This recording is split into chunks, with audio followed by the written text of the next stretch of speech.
तो आपकी dynamic retargeting के बाद डायनेमिक एड्स है, जो मैं डिस्कस कर चुका हूँ पिछली वीडियो के अंदर, कि आपकी कैटलॉग में से सही प्रोडक्ट उठाकर सही टाइम पर सही बंदे तक फेसबुक पहुंचा देती है।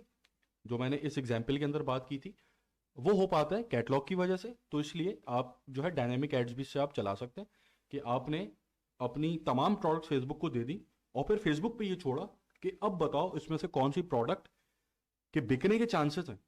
तो हो सकता है आपकी जो फोन्स एंड टैबलेट्स के अंदर कोई प्रोडक्ट बिक जाए, हो सकता है हेल्थ एंड ब्यूटी में बिक जाए। ठीक है, वही बात जो मैंने यहाँ पर भी एग्जाम्पल के अंदर एक्सप्लेन किया था। तो डायनेमिक एड्स भी दूसरा बहुत बड़ा यूज केस है कैटलॉग के ऊपर अगर आप काम करते हैं। उसके बाद तीसरा इसका यूज केस, अगर आप कैटलॉग पे काम कर रहे हैं तो लेट से आपके पास ये एक आपकी वेबसाइट है और आपकी वेबसाइट किसी एजेंसी ने संभाली हुई है, डिजिटल मार्केटिंग एजेंसी है जो आपकी मार्केटिंग देख रही है। अब जो मार्केटिंग एजेंसीज होती हैं वो स्पेशलाइज्ड होती हैं कैटेगरीज के अंदर। ये जब हम सेशन करेंगे डिजिटल मार्केटिंग एजेंसी के, उसके अंदर मैं आपको इन डेप्थ इसके ऊपर सारी चीजें बताऊंगा, सिखाऊंगा कि हर एजेंसी स्पेशलाइज्ड होती है। ठीक है, बहुत कम ऐसी एजेंसीज होती हैं जो ओवरऑल हर डोमेन के अंदर काम कर रही होती है। बड़ी जितनी भी एजेंसीज होती हैं वो स्पेशलाइज्ड होती हैं डिफरेंट कैटेगरीज के अंदर। अब जैसे एक एजेंसी है, वो फोन एंड टैबलेट्स के उसके पास सारे ब्रांड्स उसके साथ काम कर रहे हैं। एक एजेंसी जिसके पास हेल्थ एंड ब्यूटी के सारे ब्रांड्स काम कर रहे हैं।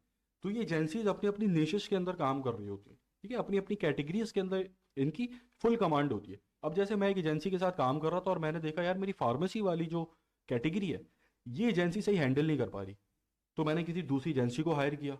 तो अब मैं फार्मेसी कैटेगरी की एक कैटलॉग बना सकता हूँ कि जिसके अंदर मेरी तमाम फार्मेसी की प्रोडक्ट्स होंगी।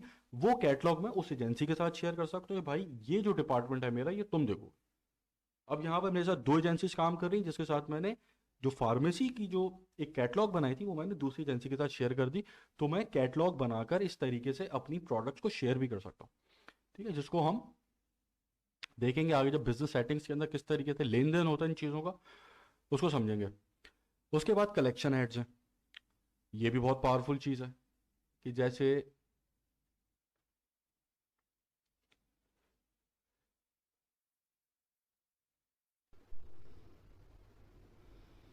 ये आपको एक ऐड का फॉर्मेट नजर आ रहा है।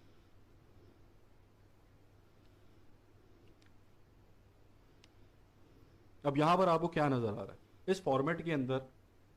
ये जो एडवर्टाइजर है इसने अपनी कैटलॉग फेसबुक को दी है। उस कैटलॉग की बेसिस के ऊपर मेरे सामने ये प्रोडक्ट्स आ रही हैं। अब यहां पर फायदा क्या मिल रहा है एडवर्टाइजर को? यहां एडवर्टाइजर को दो फायदे मिल रहे हैं। सबसे पहला, तो अगर मैं पाकिस्तान की बात करूं तो यहां पर इस तरह का कोई ऐड अगर देखता है तो सबसे पहले तो वो इस एडवर्टाइजर से इंप्रेस होता है कि यार इसने बहुत अच्छे तरीके से रिप्रेजेंट किया हुआ है अपनी प्रोडक्ट्स को। ठीक है, इंप्रेस हो गया। उसके बाद जो प्रोडक्ट्स वो यहां पर देख रहा है वो तमाम प्रोडक्ट्स वो प्रोडक्ट्स हैं कि जिसके अंदर मैं मोस्ट इंटरेस्टेड हो सकता हूं। ये रैंडम प्रोडक्ट्स नहीं दिखा रहा मुझे फेसबुक, उसकी कैटलॉग से फेसबुक ने इन तमाम प्रोडक्ट्स को उठाया है और इन तमाम प्रोडक्ट्स को उठाकर अब मुझे जो मोस्ट इंटरेस्टेड मैं जिसमें हो सकता हूं या मैं जिसको मेरे बाई करने के चांसेस सबसे ज्यादा हो सकते हैं उन्हीं प्रोडक्ट्स को उसने मुझे दिखाया। अब जैसे मेरी वेबसाइट, मेरी कैटलॉग के ऊपर 1,000 प्रोडक्ट्स थी, उन 1,000 में से उसने मुझे चंद कुछ प्रोडक्ट दिखाई है कि जिसके अंदर मेरे बाय करने के चांसेस बहुत ज्यादा है। अच्छा, यहां पर जब मैं तमाम वो प्रोडक्ट्स देख रहा हूं कि जिसके अंदर मेरे बाय करने के चांसेस बहुत ज्यादा हैं, तो अब यहां सेकंड फायदा जो मुझे मिल रहा है वो मैं इसके साथ ज्यादा इंगेज हो पाऊंगा क्योंकि मुझे वही प्रोडक्ट्स नजर आ रही है कि जो मुझे पसंद है। ठीक है, या मेरा जिसके अंदर इंटरेस्ट है। अब यहां पर एक डिफरेंस है। अब ये जो ऐड है अगर मैं इसकी डायरेक्ट कैटेगरी के ऊपर जाता, अब जैसे लेट से ये जो ऐड आपने देखा है, ठीक है, ये इसके पास बेडिंग की कैटेगरी है एक, उसके अंदर से उसने मुझे उठा के ये प्रोडक्ट्स दिखाएंगे। अब जैसे अगर मैं इनके पास अगर, चले हम इसको देख लेते हैं।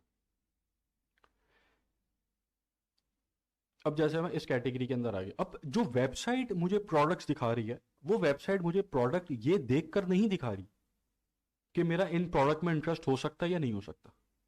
ये मुझे रैंडमली जो जिस सीक्वेंस के अंदर इस वेबसाइट ने इन बैग्स को अपलोड किया हुआ है, ये मुझे उसी सीक्वेंस के अंदर नज़र आएगा, और मेरे अलावा जो भी इसको देखेगा उसको भी इसी सीक्वेंस में नज़र आएगा। जबकि ये जो ऐड के अंदर ये मेरे सामने प्रोडक्ट्स आ रही हैं, ये पर्सनलाइज्ड है मेरे लिए, कि जिसके अंदर मेरा इंटरेस्ट हो सकता है।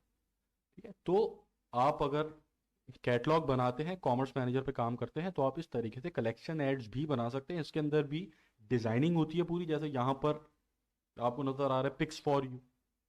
ठीक है, तो यहाँ आप जो है डिफरेंट इसको डिज़ाइन करते हैं खुद से। वो जब हम इसके ऊपर आएंगे, कैटलॉग ऐड जब हम बनाएंगे, उसके अंदर इन चीज़ों को डिस्कस करेंगे। तो ये इसका यूज केस एक और है कि आप इसे कलेक्शन एड्स भी बना सकते हैं। उसके बाद आप इससे क्रॉस सेल और अपसेल भी कर सकते हैं।